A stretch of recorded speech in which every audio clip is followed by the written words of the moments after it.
Hello, everybody. So today we are going to get into the rise of feminism, raising awareness and fighting for equality, particularly in the 19th century. And I'm going to do this in a couple of videos. I am going to kind of focus on the beginnings of it and really in kind of the Western Europe, United States zone. And then you'll be seeing a second video later on for worldwide stuff that was going on. So let's get into it. Feminism is an interesting topic, and it's a topic that I think is misunderstood a lot, and there's a lot of different angles on it. And I'm going to keep it simply like this because there's so many definitions. I'm not going to give you a book definition. The idea of feminism here is the idea of women having equality and the ability to determine their own lives. And I think that's really, really important. But in order to get that, they're going to have to overcome a system, which I'm going to get into, and they're going to have to get organized. And the organization is key. And we're going to have some impact here from the Enlightenment. I've talked about the Enlightenment before. Check out the other videos. But the idea is that the Enlightenment starts to bring up so many different issues affecting people of the world, particularly in Europe, that naturally rights for women and equality are going to come out of that. And prior to this, you would have maybe an individual here or there. But one of the positives of the Enlightenment is that you have large groups of people in mass learning about, absorbing, reading this concept of equality. And naturally, you start to get this importance, if you will, of equality, people kind of looking toward women. Now, negatively, we have to understand that there were a number of enlightened philosophers that specifically, like Rousseau, that would say that women shouldn't have equal rights, and they're not equal, and that's going to be tough. But the fact of the matter is people are kind of starting to think about it. And at the end of the 18th century, we start to see some things that are coming out that you have the addressing or at least recognition of some issues here. So the Marquis de Condorcet, I don't know, it's French, who lived from 1743 to 1794, he's an enlightened philosopher that actually actively spoke out against the system that was oppressing women. And a quote from him is he called for the complete destruction of those prejudices that have established an inequality of rights between the sexes. So this is crucial, this idea of that there are inequalities that are there. There are specific things that have been put in place that are preventing women from succeeding, and we need to abolish these stereotypes that exist. And then sometimes, so you have the recognition, if you will, from the other side. And then also you have some early women just starting to get involved in things, and the most notable of that is the French Revolution. Many women were involved in the French Revolution, different plannings at different phases. You have Olympe de Gouges fighting for the declarations of women and stuff like that. So you had some stuff going on in the late 18th century that was getting people kind of thinking about this idea. But the one that really comes out and just is going to kind of give birth, if you will, to this modern feminism, if you will, is Mary Wollstonecraft out of England. She is seen as the founder of modern feminism, and the key thing is her work, the Vindications for the Rights of Woman, released in 1792. And this work is crucial because it does a variety of things. One, it really addresses the system that was established. I already mentioned with Condorcet the stereotypes and the kind of the societal demands on women. But here we're going to be looking at the system a little bit deeper. How women are prevented from getting an education, how women are prevented from involvement in politics, things like that. Because that's what women have to overcome. They have to overcome two things. You have the system that exists as well as the stereotypes and the cultural things that exist. And when you got to do both, it's brutal. So a lot of her core concepts that she discusses is trying to nullify a lot of the arguments as to why women are oppressed, or why women should not be quote unquote or are not equal. And one of them's the big thing is like that women should obey. That's been a big thing, and it'll come up in a different video as well.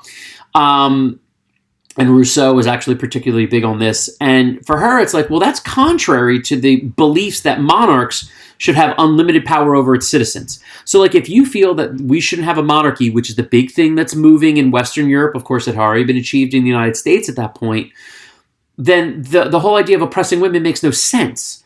Like you're against tyranny, but somehow it's okay to be a tyrant toward a woman. It's a very compelling and strong argument. She also goes into the ideal of reason, is that, a lot of the enlightened philosophers, go back to Locke, you're born with reason, you're born a blank slate. Well, not just men, women too, as well as getting involved with the stereotypes and trying to break all those down as well. She really fought hard that women should get involved in political life and fight for full rights as citizens. That's going to be a really, really important thing. And finally, it's this development of consciousness that for women to be able to gain rights and to express these freedoms, they have to have this consciousness and really understanding what the issues are, and also spreading that consciousness to men. Because again, you can't change a problem or fix a problem if people don't realize it's a problem. And that's what Wollstonecraft is trying to get across in so many different levels. So really, really important work here. And as we go in Western Europe and the United States, what's going to start to really help with the women's movement is the growth of the middle class. We have the development of the Industrial Revolution and a variety of different things going on in industrial society. And women are becoming more involved, more women are working, more women have to work. And what you also start to see is more women start getting an education, even if it's just basic skills. Many women wouldn't go all the way through like the equivalent of high school or college, but they start learning how to read and write more. And then many will get parents to allow them extended educations. And so you have a more educated society that is going to be able to do a lot more damage when it comes to fighting for equal rights. And the other thing I have here is free time. Now, that's kind of a loaded word, but here's the deal. Most women, again, the expectation is get married, have children, and stuff like that. And that takes a tremendous amount of time to take care of children, take care of homes. There's so much work involved. But now with this industrial society, now with tools that can make that faster, you don't have to spend as much time doing that. And so women will take that time and actually start to join social movements like temperance societies, abolition, education, child safety, religious and missionary work. And you see the growth and development of actual women's organizations that start to then discuss their own problems. And throughout the first half of the 19th century, those groups in the United States and Western Europe are starting to form. And then ultimately, you end up getting a convention that happens as a result of that. And that is the Seneca Falls Convention of July 9th and 10th, 1848, and it occurred in Seneca Falls, United States. And so what we have going on here is that a woman by the name of Elizabeth Cady Stanton, who is really the driver of this and one of the key feminists of the era, is going to really start to push for more concrete and organized fighting of rights. And so she is able to get many women's organizations to send representatives to Seneca Falls in 1848 to discuss these issues.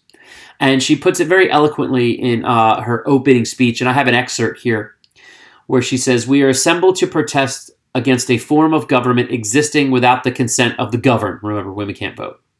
"To declare our right is to be free as man is free, to be represented in the government which we are taxed to support, to have such disgraceful laws as give man the power to chastise and imprison his wife, to take the wages which he earns, the property which he inherits, and in case of separation, the children that of her love." And this is crucial. Like this is brilliant. It's just showing at such a deep level of where the discrimination is and why it is so unfair. And that's just crucial to get stuff done. And the organizations come out of this with a bunch of key resolutions. And really one of the main ones here is the right to vote. That kind of becomes the preemptive one, if you will, that women need to get the right to vote to start that process of getting the freedom, as well as other equality type laws. But the vote becomes crucial. And as a result of the Seneca Falls Convention, this becomes a transatlantic movement, if you will. Britain and the United States women making this push.